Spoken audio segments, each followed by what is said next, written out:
Yes, do you know how to do these math questions? No, I don't know. So what should we do? I think we must call Alesya and Dania.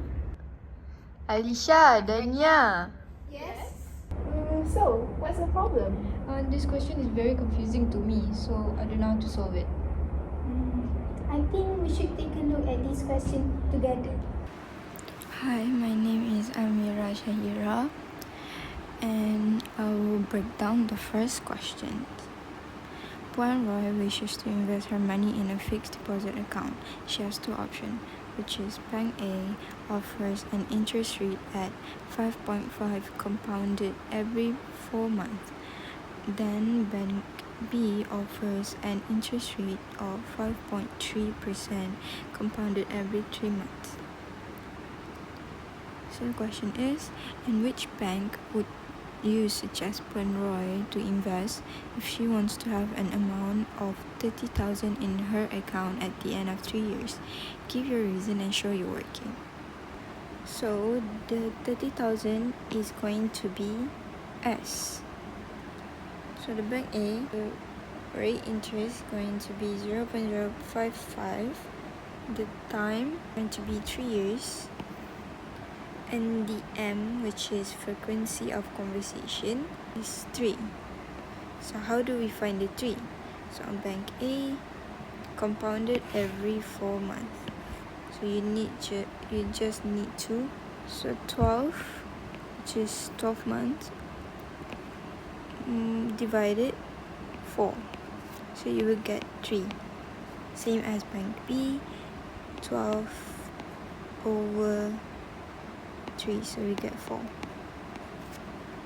So now you need, using the compound interest formula, we calculate how much she needs to invest now in both banks using this formula, which is the compound interest formula.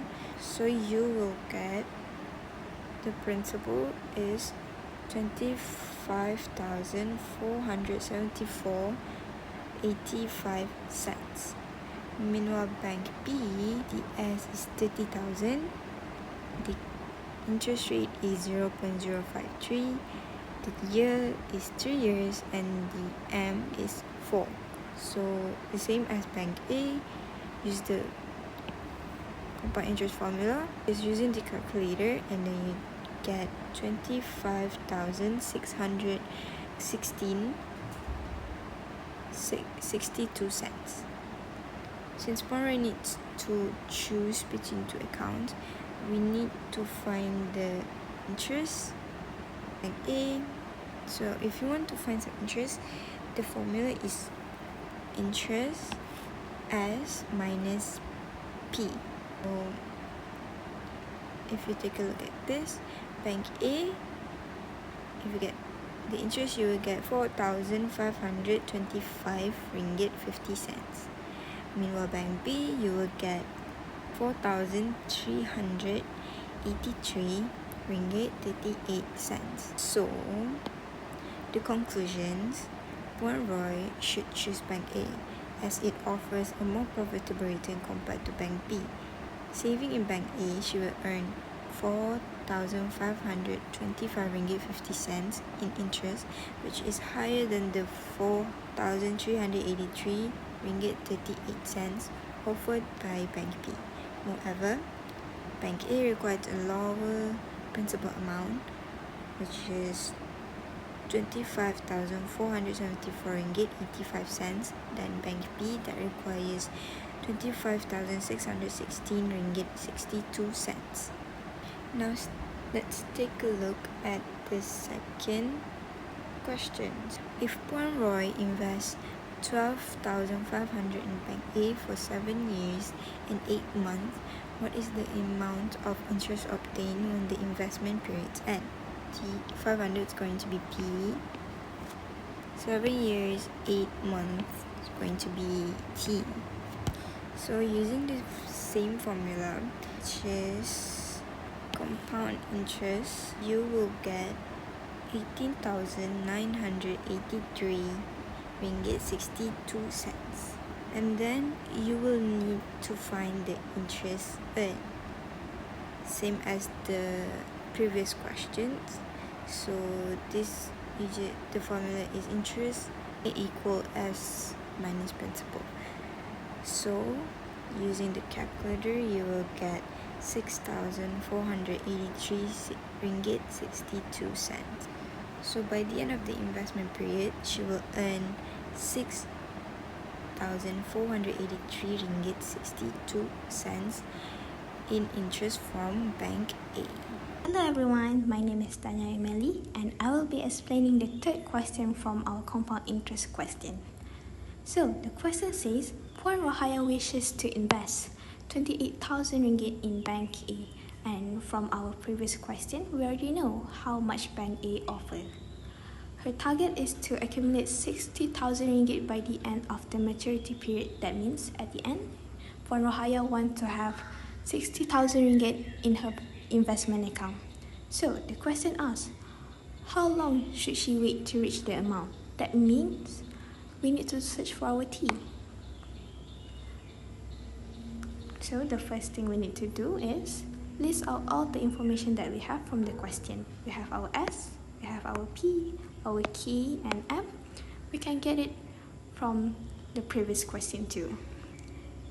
And in this question, we can use a formula, and this is the formula.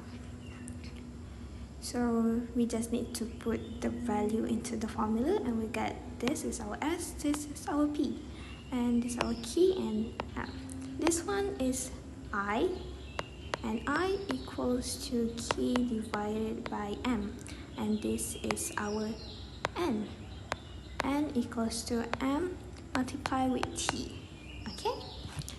So we just put it into the calculator and we'll get something like this.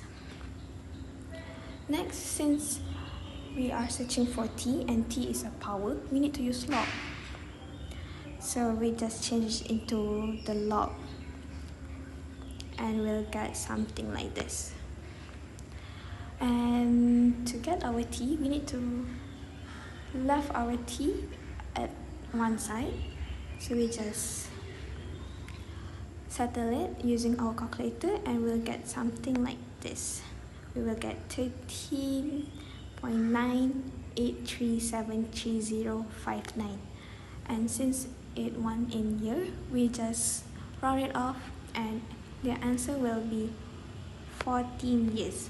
Puan Yahaya will need to wait for 14 years to get the amount that she wanted. Thank you. I'm Nur Amira Ilyana binti Yahaya. Let's move on to the annuity questions.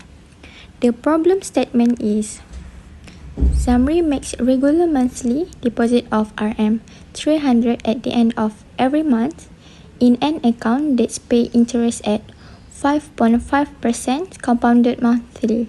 The first deposit was made on 20th birthday and the last deposit will be when he is 55 years old. The problem statement explains about Zamri is saving Rm 300 every month. The money is saved in an account that gives 5.5% interest per year, and the interest is compounded monthly. He starts saving when he is 20 years old, and he stops when he is 55 years old. So, the total saving period is 55 minus 20 equals 35 years. The question asks us to determine the accumulated value in his account when he reaches 55 years old.